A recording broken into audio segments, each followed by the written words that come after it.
As one of the founding members of the Avengers, Thor is perhaps among the most iconic characters Marvel has ever created, and since the MCU, one of the most famous comic book characters in the world. He's been around since the 60s, and since his creation has featured in an almost unimaginable amount of comics. But for such a well-known character, there's a lot that stays relatively unknown or unheard of about Thor. Half of this is down to the fact that Thor comics can be pretty damn crazy at times, but the fact that a lot of interesting stuff is barely mentioned in his comics certainly doesn't help. For example, Tooth Gnasher and Tooth Grinder, Thor's two magical flying taxi goats. They're hardly mentioned anymore. So it's with all that in mind, I'm Will for What Culture, back from learning the hard way how Americans pronounce the word lasso, to bring you 10 things everyone always gets wrong about Thor. Number 10. The ODINSON is the only Thor. While almost every comic character who's existed for more than a year has an alternate self, Thor goes above and beyond in this sense. Due to shenanigans with his hammer Mjolnir, several other characters have taken up the mantle of Thor, notably Jane Foster, Eric Masterson, and Jake Olsen, to name but a few. The reasons for these alternative Thors range from reasonable to absolutely freaking insane. For example, the paramedic Jake Olsen ends up being possessed by the spirit of Thor, who sort of takes over Jake for a while. Given that this isn't the most bizarre event regarding who Thor is, it's pretty clear the dude's identity gets thrown around like a spirited game of dodgeball, which, while exciting for us, has to be rough for the son of Odin. The best part though is that these events also left Thor responsible for a frog version of himself, affectionately known as Throg. Number 9. His only long-term enemy is Loki.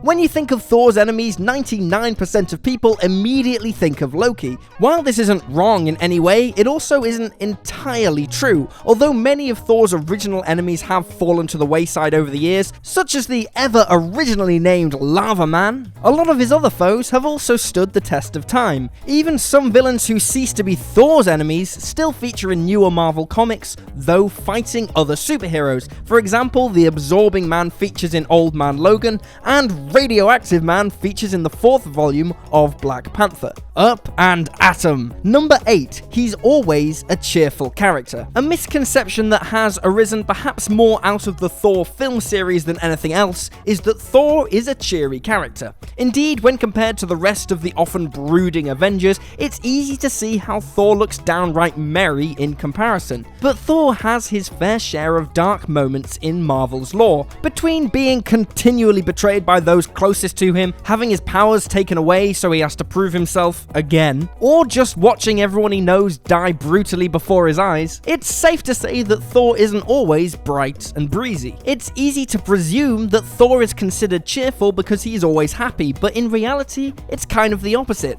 Thor has some genuinely heartbreaking things happen to him, but is strong enough as a person to still find joy in life, which is way more inspiring than you'd expect from a guy who just hits people with a hammer for a job. Number 7. He doesn't have kids. Generally, if a character has kids, those children feature fairly prominently in their film and comic canon, even if it's just to give them motivation when one of them is captured or killed. Thor, however, ends up being almost never referred to as a dad, yet Magni, Thor's son, was actually a pretty major part of his story for a good while in the early noughties. He's even, indirectly, the reason Thor is able to use Mjolnir again, as it's only when Thor wishes to use the hammer to protect his family that the weapon considers him worthy to wield it again. Magni does cease to exist at the end of his storyline, but Thor actively tells him that he won't forget about him, and then he just never mentions or thinks about his son ever again. Number 6. His lore is 100% based on mythology.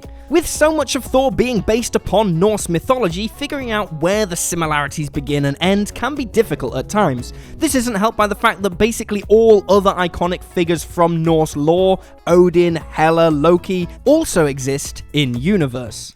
But it is definitely worth remembering that this doesn't equate to everything being the same as in Norse mythology. For example, mythological Thor has loads of powers that comic book Thor does not. In particular, the trend within Norse mythology of male characters transforming themselves into animals, usually in order to have sex with other animals, is generally absent from the pages of Thor's comics. A very decent chunk of Thor's comic lore mirrors his mythological counterparts, but the ways in which they are different are pretty important to keep in mind as well. Number 5. He and Odin are the ideal father-son duo. With Loki being on such incredibly bad terms with Odin and him blaming Thor for being the golden boy, logically it would appear that Odin's biological son has a good relationship with his father.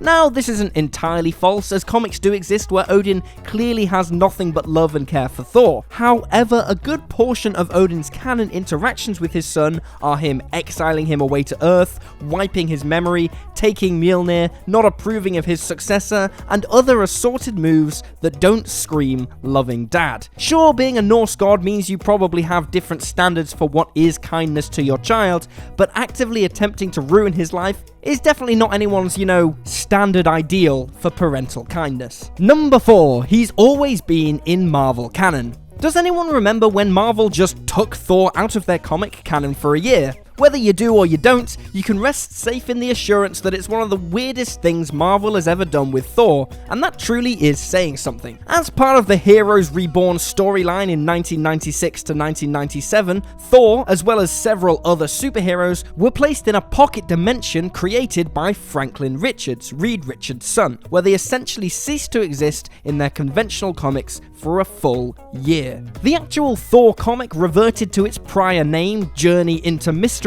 and continued with the conspicuous absence of the series' famous iconic character for the next year. All in all, the entire thing serves as a very interesting experiment Marvel undertook, although the extent to which it was worth it is perhaps a little questionable. Number 3. The character's actual name. So here's a weird one. Thor is not called Thor. Thor is technically the name bestowed to whoever wields Mjolnir, instead of merely the name of the son of Odin. This is why when Thor no longer wields Mjolnir in The Unworthy Thor, he instead goes by ODINSON, because the name literally no longer belongs to him. This actually has some pretty interesting aspects in terms of the character of Thor. Although ODINSON is the person we will always think of when we think of Marvel's Thor, whenever anyone else possesses Mjolnir, such as when Jane Foster possesses it as Lady Thor, they are actually more Thor than Thor is, which is kinda weird to wrap your head around. A name bestowing weapon is, all things considered, pretty wild, but it works kind of well, especially because it allows the team behind Thor to change whatever they want with a valid, canonical justification. It also means that in the MCU, ever since Thor Ragnarok, Thor isn't Thor anymore, since Hela destroyed Mjolnir. Number 2, his hammer has all his powers. All Odinson/Thor head-scratching aside, it's also worth remembering that Thor's powers aren't exclusively because of Mjolnir. As an Asgardian, Thor is basically immortal, as well as having a healthy dose of super strength and endurance, which definitely doesn't hurt his chances of being a superhero. Moreover, Thor has practically a treasure trove of other magical devices to help him out that he's acquired over the years. Between the Belt of Strength, which really does what it says on the tin, and his chariot drawn by 2 magical goats, which serves to give him basically the same sweet travel powers that Mjolnir does. Bearing that in mind, Thor has got some serious non-hammer related shenanigans up his sleeve. So yes, Mjolnir is where the majority of Thor's rad powers reside, but it isn't the only way Thor has powers, which is important to remember with the amount that the hammer ends up missing or broken or just decides not to work. Number 1, he's always been a Marvel character.